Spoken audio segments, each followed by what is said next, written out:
Halo teman-teman semua, selamat datang kembali di segmen Air Talks. Kali ini Rafael akan membahas tentang tema yang cukup fanatik, yaitu pembulian.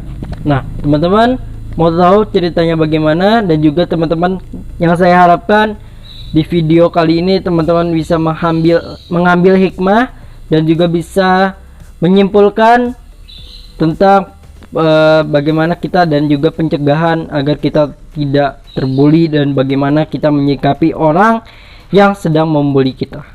Itu aja, marilah kita masuk ke videonya. Halo teman-teman semua, selamat datang kembali di segmen Air Talks. Bertemu kembali dengan saya Rafael Nazura.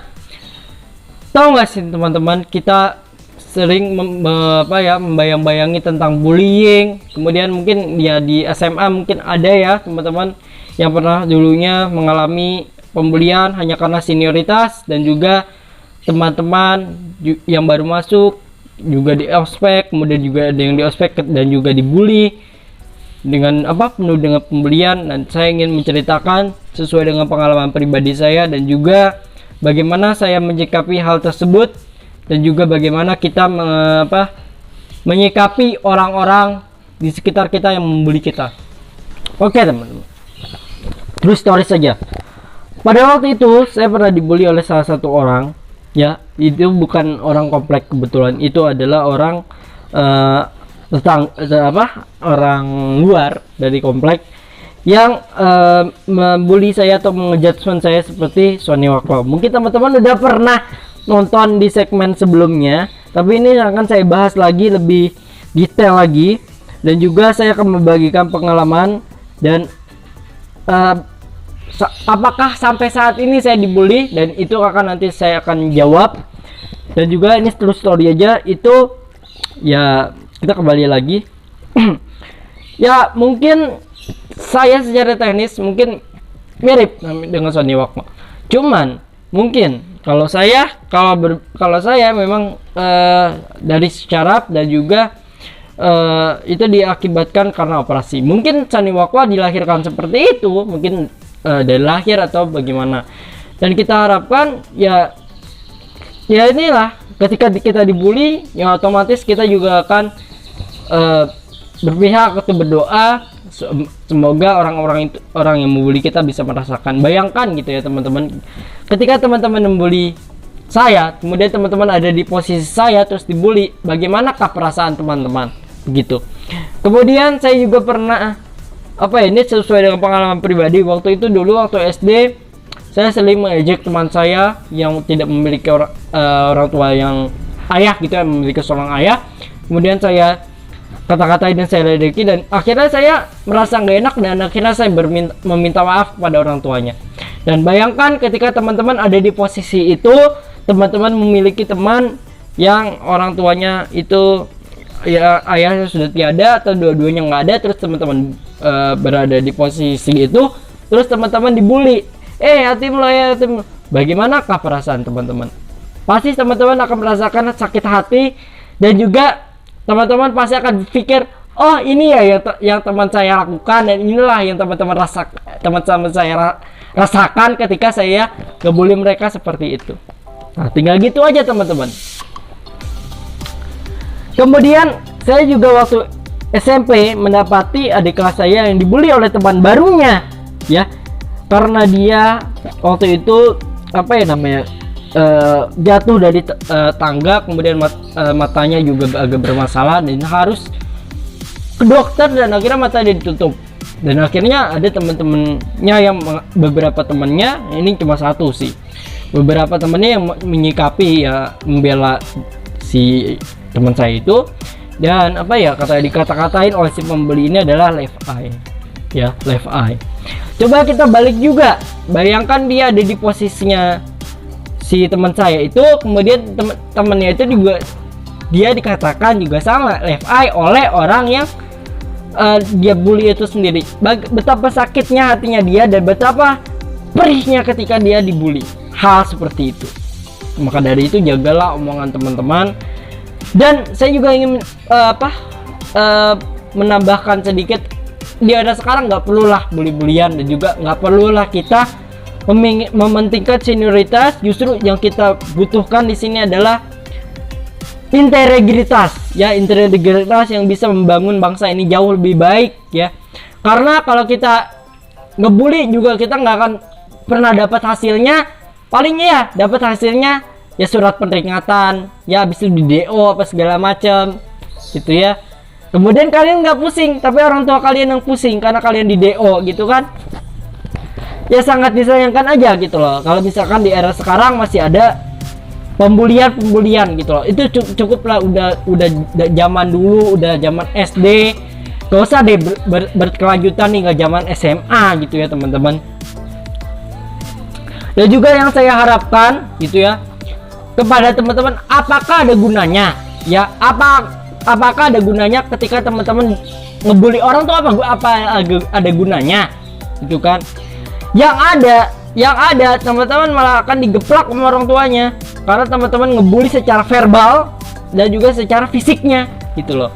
Sekarang gini, teman-teman misalkan ngebully orang disabilitas, tapi lihat orang yang teman-teman bully dia itu nggak punya tangan, nggak punya kaki, bisa ikut Olimpiade, bisa ikut Asian Games. Sekarang teman-teman berbalik, ketika teman-teman bully mereka, tiba-tiba ditarik sama Allah, dikembalikan ke posisi mereka.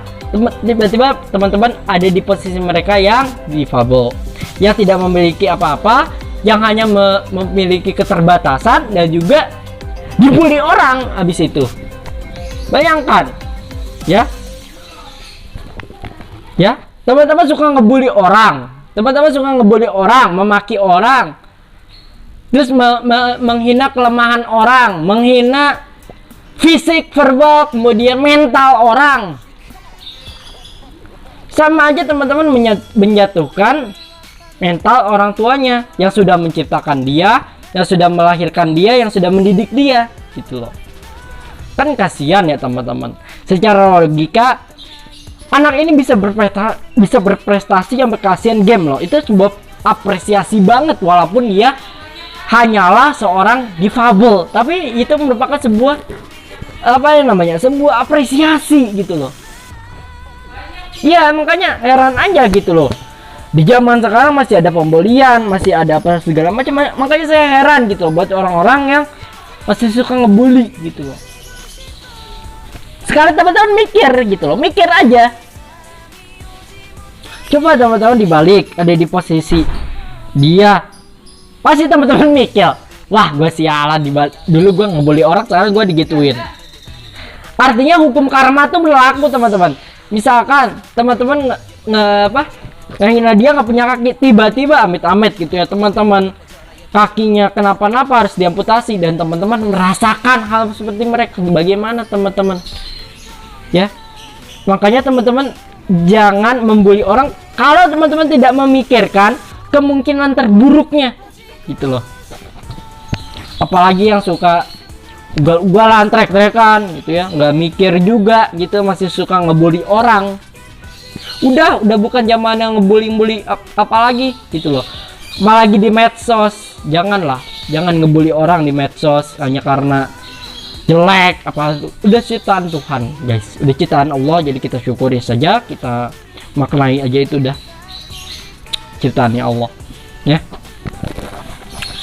Mungkin nanti part keduanya mungkin akan saya tayangkan nanti malam ya teman-teman, karena nanti malam kita akan membahas lagi bagaimana mencegah pembulian itu yang berkelanjutan gitu ya teman-teman. Karena jujur aja ya teman-teman, kalau misalkan muncul pertanyaan, Rafael, apakah kamu pernah mengalami pembulian terus-menerus?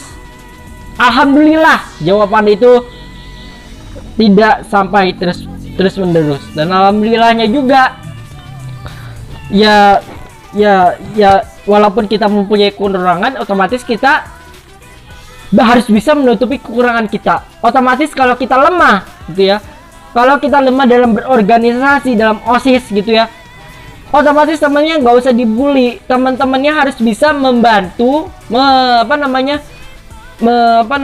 menutupi kekurangan mereka gitu loh. Apalagi di sekolah teman-teman mungkin misalkan ada orang-orang yang seperti itu gitu loh.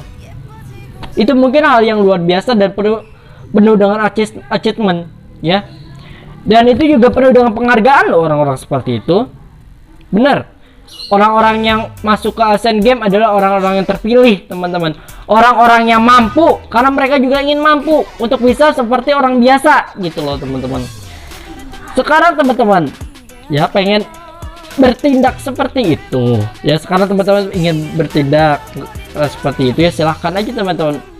Teman-teman bully orang, ya otomatis teman-teman akan terjebak gitu ya. Pokoknya gini teman-teman, intinya kalau teman-teman nggak mau dibully, intinya kalau teman-teman nggak mau dikata-katain orang, kita harus bersyukur teman-teman. Kita harus bersyukur dengan apapun kekurangan kita, apapun kelebihan kita, kita harus bersyukur. Jangan sampai nikmat kesyukuran kita, nikmat kesempurnaan kita itu diambil oleh yang Maha Kuasa. Intinya kita harus bersyukur teman-teman. Intinya itu, poinnya itu, kita harus bersyukur, kita harus cerdas dalam dalam berteman. Jangan sampai kita memilih teman yang salah, yang malah menjerumuskan kita dan bahkan malah membuli kita habis-habisan. Itu teman-teman. Mungkin itu aja video yang bisa Rafael sampaikan. Saya ingin mengingatkan, jangan lupa like, comment, dan subscribe, share ke teman-teman kalian, dan juga subscribe-nya jangan lupa dipencet, dan juga share ke teman-teman kalian. Dan ingat, buat apa sih kita ngebully orang? Karena kita nggak ada untungnya buat ngebully orang ya, apalagi ngebully orang-orang, anak-anak yang berkebutuhan, kemudian butuh sekali peran penting bagi kita, dan juga butuh peran penting daripada masyarakat itu sendiri. Mereka ingin hidup bermasyarakatan, cuman bukan begitulah caranya, bukan caranya untuk dibully lah caranya. Lakukanlah mereka seperti teman-teman melakukan, berlaku hal yang sama kepada diri teman-teman sendiri. Itu aja mungkin video yang saya sampaikan, kurang lebihnya mohon maaf. Sampai ketemu di video selanjutnya. Mungkin ntar malam adalah pembahasan keduanya atau part keduanya.